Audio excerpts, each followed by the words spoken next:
What is going on, guys? Welcome to JPal Music, and I wanted to share that I got my ROG Ally to run the M8 Headless software, and this might be the best way to run M8 Headless. Now, I will caution as well. You know what?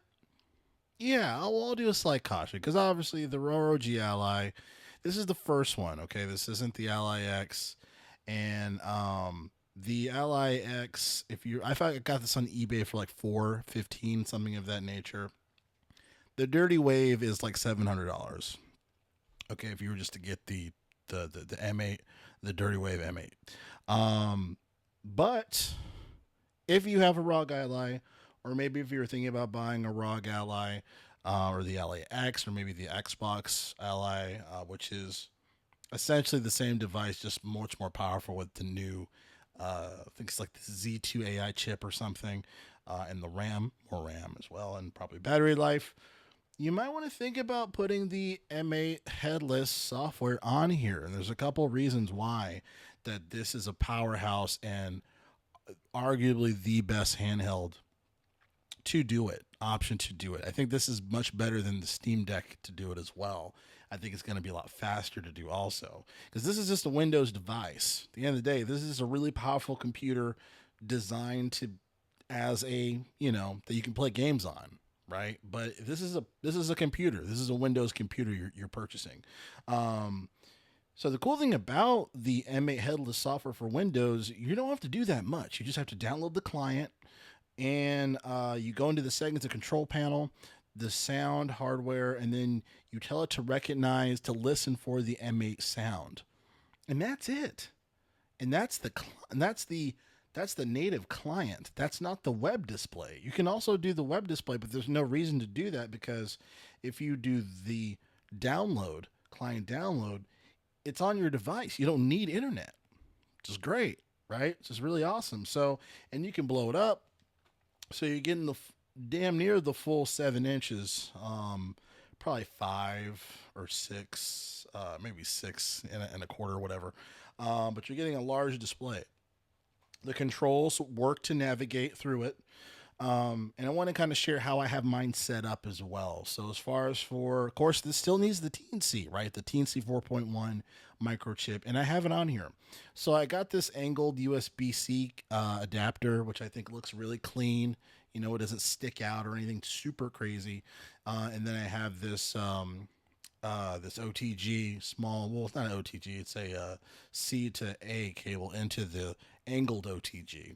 But on the back here, so I have two things set up. I have this casing. This casing actually has the TNC 4.1 chip inside of it. So I actually found a USB card reader writer on Amazon. It was like $8 or something. And these card readers, the casings are really easy to open them. So I actually took the card reader chip out, and you can actually still use this, right? This is just a casing for it. So I can still use this. It's nice. So it's not like I'm breaking one thing to use it for another. But the TNC chip fits in this, which is great, right? So I have it fit in here with like some adhesive sponges. And I got there's like these mini heat sinks that you can find on Amazon. It's like 20 for $6. And I put a heat sink on top of the chip for the TNC. So it's going to help when it, to prevent overheating. And then also the cool thing about this casing is that, where the SD card readers that'll go in, these act as vents now. So the heat is actually being able to be dispersed out, which is really nice. Now under this is a USB hub, but it's more than a USB hub because not only, you can power this and it will power the ROG Ally if you wanted to do that, but you have the HDMI as well. So I could project the screen on here. It's plug it into this, it'll project on the screen. So if I wanted to continue where I left off, again, this is a Windows device, use a keyboard.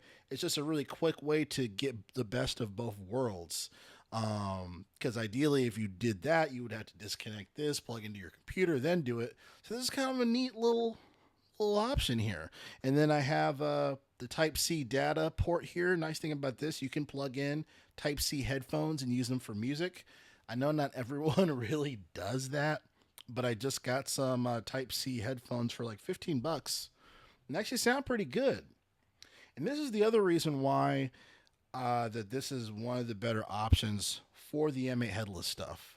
The headphone jack has to work well. The sound that comes out of your device, it needs to sound clean in order to really print it out, the music out, because obviously you can export. But if you want to do like a quick video or something like that, or say route the audio into some other devices, you need to have a clean out. That's kind of the beauty of a lot of these older devices, like say the old school SP404, or say even if we wanted to go to a newer device, the EP133, right? The output of that device is really solid, regardless of how you feel about the EP133, the output headphone amp, well, I call it a headphone, but it's an output 3.5. It's clean, so you can route that out into another device to record or whatever the case may be, into an audio interface. But my point is that it's a clean output. And a lot of these Anbernic devices, they just don't have really good headphone outs. They're poorly designed. Poorly designed. It's just cheap parts, really. It's not really poorly designed. It's just they're cheap parts. You're going to hear cheap audio, right? I had the R36S that I recently did a video on, but like the headphone out is garbage. Like I plugged it in, no audio, I had to make adjustments.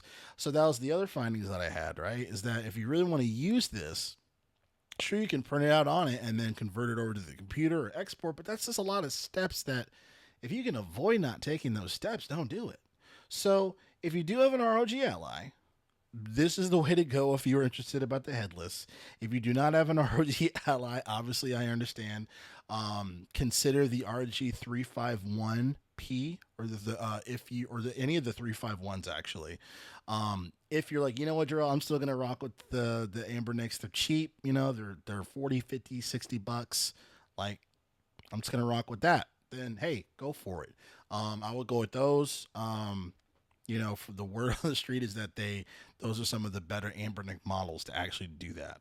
So hopefully all of those have really solid headphone outs.